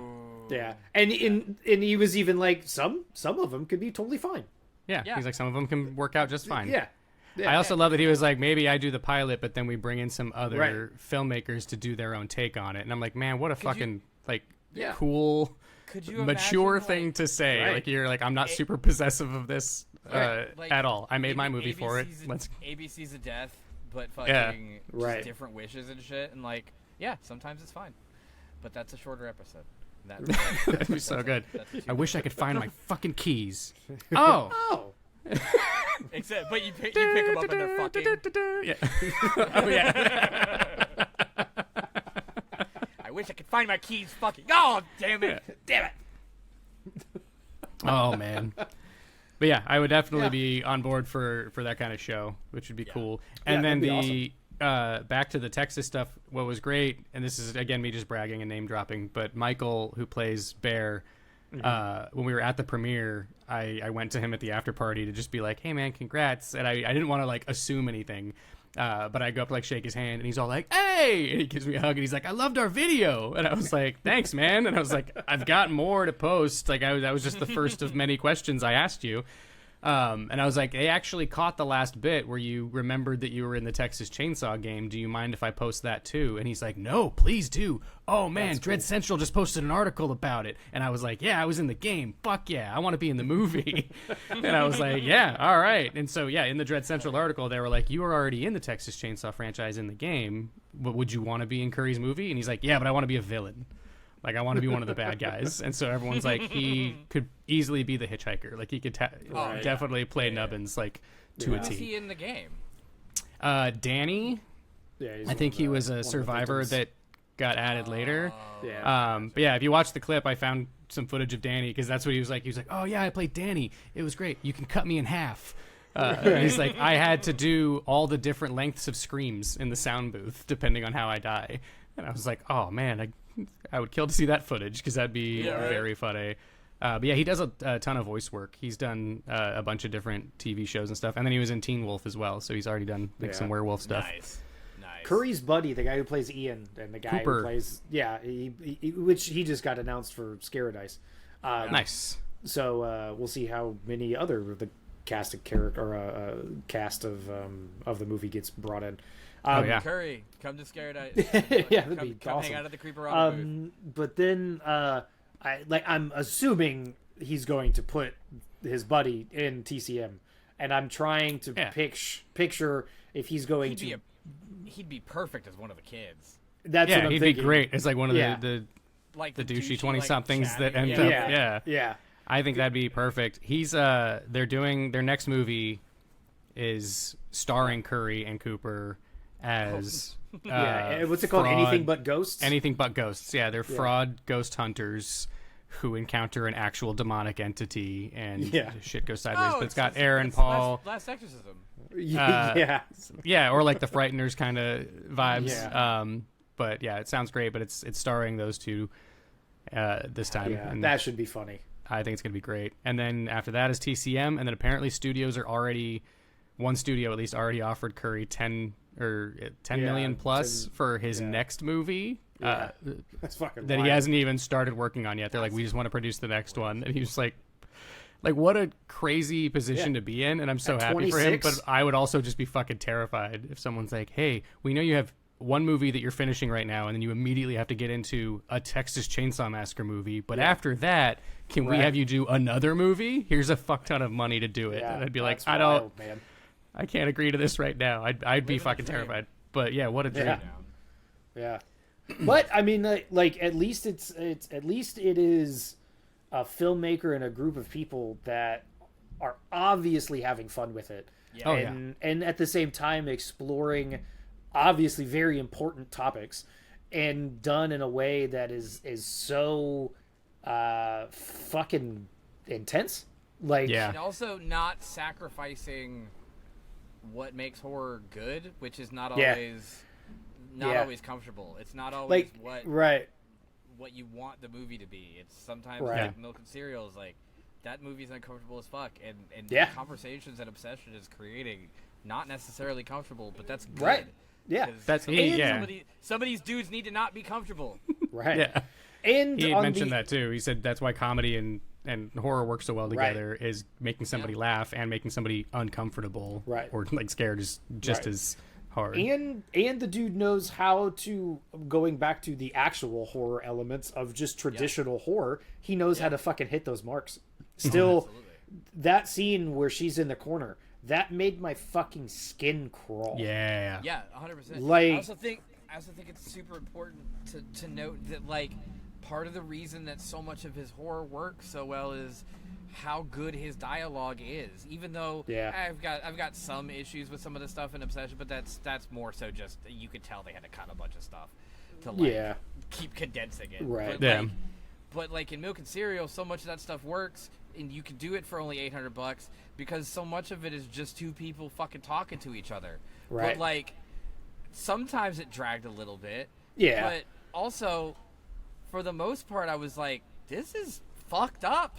Right. Yeah. Like, Especially once you get halfway through it and you know and you understand what's going on, and you're seeing him play it with. also, that fucking thing has like 5 goddamn plot twists. Impressive. Yeah. Yeah, dude. When I'm sorry, Josh. Real you're quick. good. Whenever he opens the door and is like, he calls his buddy's name and then he shuts the door and runs away and goes down to the garage. Dude. And he's like, "No, dude, fucked I'm at the store right now." And then he's like, I'm "Shit, upset. I gotta hang out in this parking garage for like that means I can't go home." Fuck. Like, it's like that's what you're worried about right now, dude. You fucking psychopath. Yep. Sorry, Josh. What Yeah. were you gonna say? No, I was thinking of the other, like you mentioned the dialogue, because that scene, that's what's, I don't remember. I had like 5 different fucking things I was gonna say. Let me try to space them out. One is the dialogue. So when he said, say no, all it's at not. once. It's my. Okay. So Reddit. The dialogue when, like, there are certain things that you don't like pick up on the first time around, but it is like the way characters say certain things throughout. And somebody had pointed that out where it was like, no, even at the very end when the shopkeeper's like, oh, what did you do? Bear doesn't say, I fucked up and I made this wish. Bear just says, she's obsessed with me. Yeah. And it's like, you're just blaming her again. Right. Like, that's, what are you doing? he never gets right. it. He never gets it. Yeah.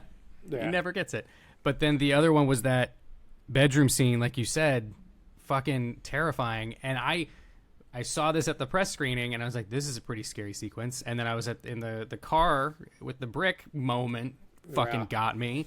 And then other stuff when she starts walking backwards, and then she does like the little lurch thing. Right. And when like all those little moments when she's creeping behind him at like toward the end. And then when I saw it a second time, it still scared the shit out of me. Right. And I'm like, okay, that's a good sign. Because 99% of the time, if I see a horror movie and then I watch it again a couple weeks later, I know exactly how it's going to play out. And I'm like, okay, it doesn't hit here the comes same. this jump scare, here's this, and it doesn't hit the same. But that bedroom scene, which again was probably just because it was a better experience this time, bigger screen, much better audio, because the sound design in this movie is so important too. Yeah. Like when she shuts the shower handle down, or when she's like smashing shit in the other room.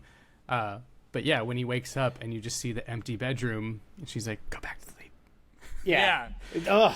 And he's like, That was- "You're cute when you sleep." And I'm like, "Where is Stop it. she? Stop Where it, is she?" Josh. And then she I'm moves out wearing of the corner, headphones. and you're like, "Fuck." This is creepy. Yeah.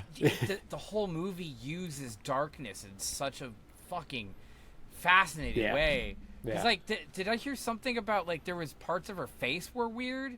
Oh Shadows? yeah. Yeah. They did. They Fully intentionally. missed that. Yeah, they Like as intentionally somebody- did a certain kind of makeup to where it kind of accents certain like elements of her face. So when she's crying, it almost looks like she's smiling. It's fucking sketch. Yeah, it's like an uncanny. It's really, exactly. It's the whole uncanny makeup valley technique. shit. Yeah. But using that mixed with so many shadows when she's talking or when she's sleeping then talking or when she's doing all these things to where even like I couldn't see her face most of the time, and which adds to it because you don't know what reaction she's having. You don't know what way she's looking or like. Right. So fucking good. That's why I saw a couple people on Letterboxd like in the comments that were like, I don't know, it was fine. The movie was kind of lit like shit though, and I'm like, that you missed the point. Was intentional. Like there's a reason you could see her eyes glowing like an animal's eyes at night, but you couldn't see the rest of her face. You dumb motherfucker. There's a difference between this lighting, which is purposeful and used tactically, and fairly sparingly, even though it is in a lot of the shots. But the way that they do it doesn't look muddy, as opposed to Sinister, where you're watching it, and you're like, I don't even know what is happening on screen. Right, because it's too dark. Yeah, this is purposeful. Dark. Like everything is dark. But this one is done like the bedroom scene. He's handling horror elements in a way where it's obvious that he understands why it's scary. Yeah, he understands that if you wake up in the underlying mechanism of terror. It is the childlike element of waking up when you're a 10-year-old in your bedroom at night and you're looking around and you see shit in the corners. A hat stand man. Oh shit. Right. He's playing on that thing. Like that's exactly what it is, like as he's scanning the room for a second, and then once you hear her say that and whisper, then it's like a childhood like terror like situation come to life, so it's going to hit that much harder. Yeah. Did you guys notice that the score kicks in when real Nikki peeks out, and then the score cuts out when Nikki is back in the driver's seat? No, multiple times in the movie. Oh shit! No, I must. The score kind of like guides you to know what is happening. I don't think it's like a 1-to-1 because obviously she only pops out a couple of times, but it's. I want to see the fucking I want to see how they were able to pack all this detail into this fucking movie. Yeah, that's why I'm like, it's impressive. Yeah. It's so good that it's got such replay value. And apparently the one thing I still haven't noticed because I was too busy trying to figure out something else in the background is when he comes out of the bathroom at the end, because she made the wish and now he loves her as much as she loves him, she's watching a video of him sleeping. Jesus, I didn't catch that. Good God. Fuck. Yeah. Well, I guess careful what you wish for, bud. It's super chill and super not an issue. It's not. No. Totally normal behavior. Green beige flag at most. That's sarcasm for anybody listening to this who has not me. Horrible media literacy. Yeah, it's I hate her ending. Like I love the movie so much, but I feel so bad for her ending, and then I also am so glad he included this. But it was like, what a fucking twist of the knife when he opens Sarah's acceptance letter. It's like because you could, like, you selfish motherfucker. Now your best friend is dead. The good girl who had such a great future that they cared about you is dead, and the woman you thought you loved, that you thought you cared about, is her now life is ruined, and then you're just like, up and take some pills, I fucked up, and you're out. Like, bleak. Yeah, this is definitely misery porn. You know, and it feels bad, man. JPEG. Feels bad, man. JPEG. What's one other thing is we met the makeup artist who worked on it. She was incredible. Her name's Ali Shehorn. And that was a really funny thing. We were at the after party, and it was just Kimmy and I hanging out by the photo op or whatever. And this girl comes over, and she's got a beard. She's like, "Did you guys like the movie?" And we're like, "Oh yeah, we fucking loved it." And she was like, "He's already seen it once because he did the junket. My first time watching it, though, I thought it was incredible." And she was like, "Yeah, that's fun, right?" And I was like, "Did you work on the movie?" Like, I kind of picked up on it. And I was like, "What's your opinion of it?" And she's like, "Oh, I'm the makeup artist. I did the makeup effects." And Kimmy was like, Sarah's head? And she's like, yeah, I did that. And she was like, holy shit. Like, that's insane. And so if you follow her gruesome. on Instagram, she's posted behind the scenes stuff where it's like spoilers. Obviously, you don't want to watch now, but you can see how they like put that whole piece together. And Curry said he had to pull, I think he said he had to edit out 6 or 7 head smashes to get it down from an NC-17. Jesus. She apparently kept going for another 6 or 7 smashes in the original cut. Good That's fucking crazy. lord. That's also not. They're not like light head smashes. Like she she meant that shit. She was meaning it. Bro. Yeah. That's solid quality head smash. That's like it almost deserves one of those videos of like nobody knows that I'm training for it, and it's just her.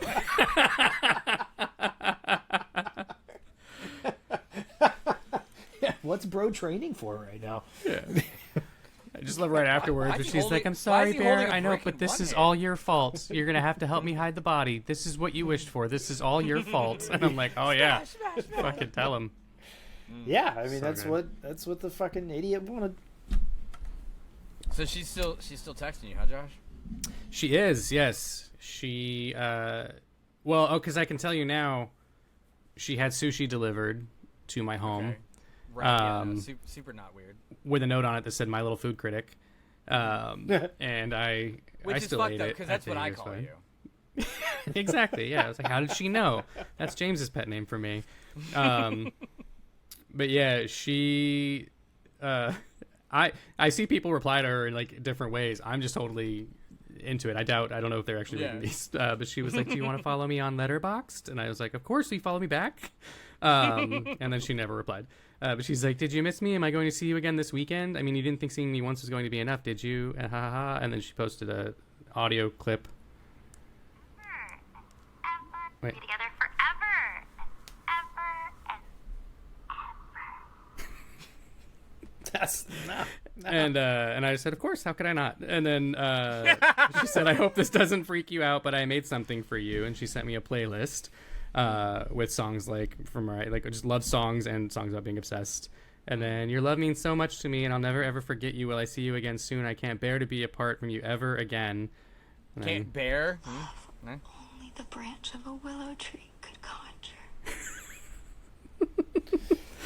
Yeah, and I just said, of course. And then I asked her if she can delay the digital release because rumors are this is going to be available to watch on demand next week.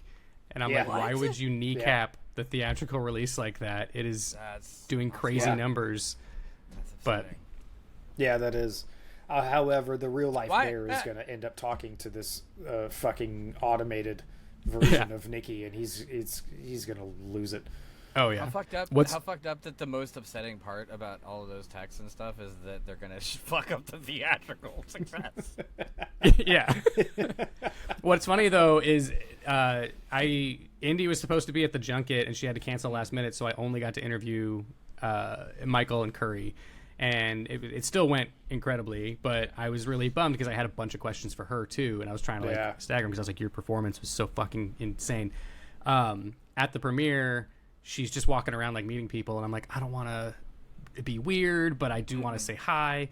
And so I just walk up to her because she's not talking to anybody for a moment, and I'm just all like, hey. And it was like, I was just gonna say like how great your performance was. I thought you were phenomenal in the film.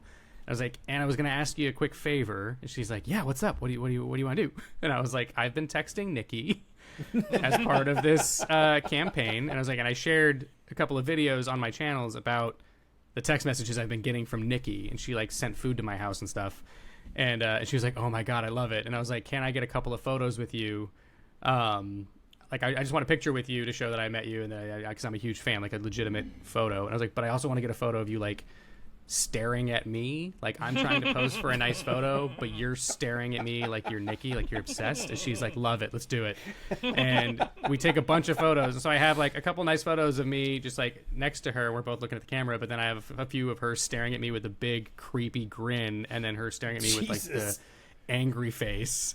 And I'm like, these are so perfect. And she was like, if you want to do like a video or something, we can do that. Like you could be like, oh, I think that girl I've been texting is here, and I'll hide in the corner and I'll do this. And I was like, I regret not taking her up on that, but I immediately was like, oh, no. I was like, I cannot take up any more of your time. I'm sorry. I was like, you are here with friends and family. It is a premiere of a movie that you are the star of. I am That's not pretty gonna, awesome that she I'm was not going down to take do you for that. 10 minutes to do content. Yeah. Like, please enjoy the rest of your night. I was like, but know that you're absolutely incredible. Thank you so much. She was the sweetest. And then she ended up just doing like little videos or photos with a bunch of my friends like later in the night anyway, but she was down for everything. She was so cool. That's cool. So good. Yeah. That's good, man. I'm glad that this video or that this movie is making seems to be making the right people elevated into a whole new career. That's dope. And also seems to be making the right people pissed off.